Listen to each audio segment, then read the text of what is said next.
भारत इतना आगे निकल गया बाकी टीम से कि बाकी टीम्स नकारा हो गई हैं। सो आप चाहे कह रहे हैं कि न्यूजीलैंड ये नहीं कर सके या आखिरी के 10 ओवर्स में 54 रन किए और 300 नहीं किया, 273 किया, जिसकी वजह से भारत जीत गया, मगर ये बॉलिंग ऐसी हुई ना। फिर उसके बाद रन चेस जो था वो, आप एक के बाद एक वर्ल्ड क्लास प्लेयर है। पहले 4 की बैटिंग एवरेजेस सारी 50 से ज्यादा की हैं और स्ट्राइक रेट जबरदस्त है। तो आपको कहाँ रिलेंटलेस प्रेशर है, मोहलत ही नहीं मिलती। आप जितनी मर्जी टैक्टिक्स, जितनी मर्जी स्ट्रेटजी लगा लें, क्लास क्वालिटी के आगे आप नकारा हो जाएंगे। ये पाकिस्तान करते थे रिवर्स स्विंग में, आखिरी के 10 ओवर्स में बड़ी बड़ी टीमों को गिरा देते थे। तो वो अब कोई कुछ कर नहीं सकता, बिकॉज ये स्किल लेवल ही और लेवल का है। सो आप ये कह दें कि जी हाँ उन्होंने रन्स नहीं किए या डैरल मिचेल ने 100 के पास आके और स्पीड नहीं पकड़ी और फिर आखिरी के बल्लेबाज आउट हो गए, जो मर्जी कह लें आप। बात फैक्ट ये है कि बहुत बड़ा गैप डाला हुआ है इंडिया ने बाकी टीम से, और ये अपनी गलती से मैच हारेंगे। इनको कोई हराने वाला नहीं है इस वर्ल्ड कप। जो मर्जी सर्कमस्टांसेस हो, हमें अपने रोल का पता, और जो खड़ा होगा पिच पे वो मैच फिनिश करके जाएगा। इस माइंडसेट को, इस अप्रोच को रमीज भाई कैसे देखते हैं आप? यार ये देखो, ये क्लास है, ये कॉन्फिडेंस है, ये उनको पता है कि उनको कोई नहीं हरा सकता है।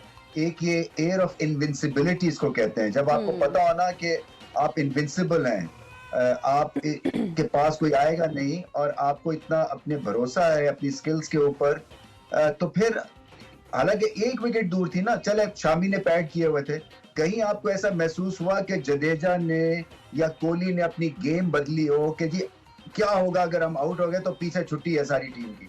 ऐसा नहीं देखा ना। वो छक्के भी मार रहे थे, वो चौके भी मार रहे थे, वो रिलैक्स भी थे, सिंगल्स भी ले रहे थे, क्योंकि उनको पता है कि ये आउट करने वाली नहीं है इस विकेट के ऊपर ये टीम न्यूजीलैंड की। सो ये एक तरह से आपका चलता है ना, जब आपका फॉर्म लगी हो तो फिर आप किसी को भी हरा सकते हैं। तो ये माइंडसेट की गेम होती है। क्रिकेट जो होती है ना, ये एक एनवायरनमेंट से आपको चैंपियन बनाती है, और एनवायरनमेंट इस वक्त ये है कि अगर 4 भी फेल हो जाएंगे तो 5वीं 6वीं विकेट पे हम जीत जाएंगे, और अगर कुछ भी नहीं होगा तो बुमराह खड़ा होकर हमें मैच जिता देगा। इंडिया उस लेवल पे पहुंच गई है। ये दूसरों को आप इतना मुर्दे इल्जाम ना ठहराएं, और इंडिया की आप बिल्कुल चीजें देख सकते हैं, क्योंकि पाकिस्तान इसको फॉलो कर सकता है। एक जमाने में हमारा बॉलिंग अटैक ऐसा था, हमारा स्पिन ऐसी थी, हमारी एक एयर ऑफ इनविंसिबिलिटी थी। मैं फिर से कोट कर रहा हूँ, जब 86 में यहाँ आए थे, 6 वनडे में से 5-1 से हम जीते थे, तो एक एयर ऑफ इनविंसिबिलिटी थी ना, कि हमें हरा ही नहीं सकते हैं। वो एक फीलिंग ही और होती है जी। वो चाहे आप फेल हो रहे हो, आपको पता है कि कोई भी खड़ा होकर जिता देगा, क्योंकि टीम ही माठी है दूसरी। रमीज सर, कल पाकिस्तान और अफगानिस्तान का मैच है, आप क्या समझते हैं कि पाकिस्तान को किस कॉम्बिनेशन के साथ जाना चाहिए? क्या पहले बॉलिंग करनी चाहिए या बैटिंग करनी चाहिए अगर वो टॉस जीतते हैं? देखिए, यहाँ चेन्नई में मुझे ऐसा लगता है कि पहले बॉलिंग करनी चाहिए, इसलिए कि गेंद थोड़ा सा ग्रिप करेगा, ड्राई कंडीशंस मिलेंगी दिन में और इवनिंग में, क्योंकि यहाँ पे हब्स खासी है।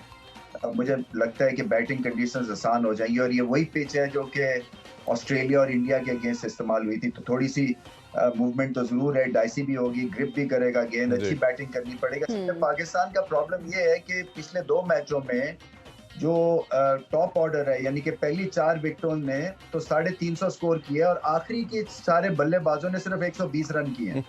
सो प्रेशर पड़ेगा अफगानिस्तान के स्पिनर्स का मिडिल और आखिरी के बल्लेबाजों पे, और वहां पे मुकाबला करना है सही तरह से। जो मिडिल और लेट मिडिल ऑर्डर है ना, उसको ठीक तरह से खेलना है स्पिनर्स को, और फिर बाबर आजम ने अपनी गेम उठानी है। इसी तरह से हमारी बॉलिंग बहुत बेहतर होने वाली है। स्पिनर कौन खेलता है? देखिए, मुझे लगता है कि फिर से उसामा को खिलाना पड़ेगा स्पेशलिस्ट के साथ, शायद 3 स्पिनर्स के साथ जाना पड़े। अच्छा, जिस तरह आपने रमीज भाई कहा 3 स्पिनर के साथ जा सकते हैं, बट नवाज की अगर परफॉर्मेंस को देखते हैं तो काफी बिलो पार है।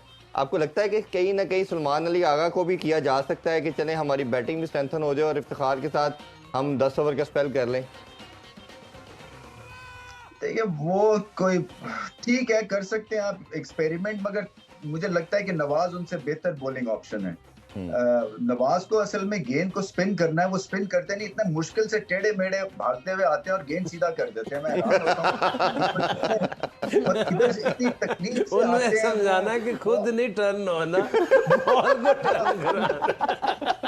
वो पॉज लेते हैं, मुझे ऐसा लगता है कोई यू नो वो कोई ज्योमेट्री का कोई फलसफा हल कर रहे हैं, वो जिस तरह मुझे ऐसा लगता है कि पता नहीं क्या कोई एक इंटेलेक्चुअल वो गुम जाते हैं माइंडसेट में, और उसके बाद आके बिल्कुल पॉलिसी गेन कर देते हैं।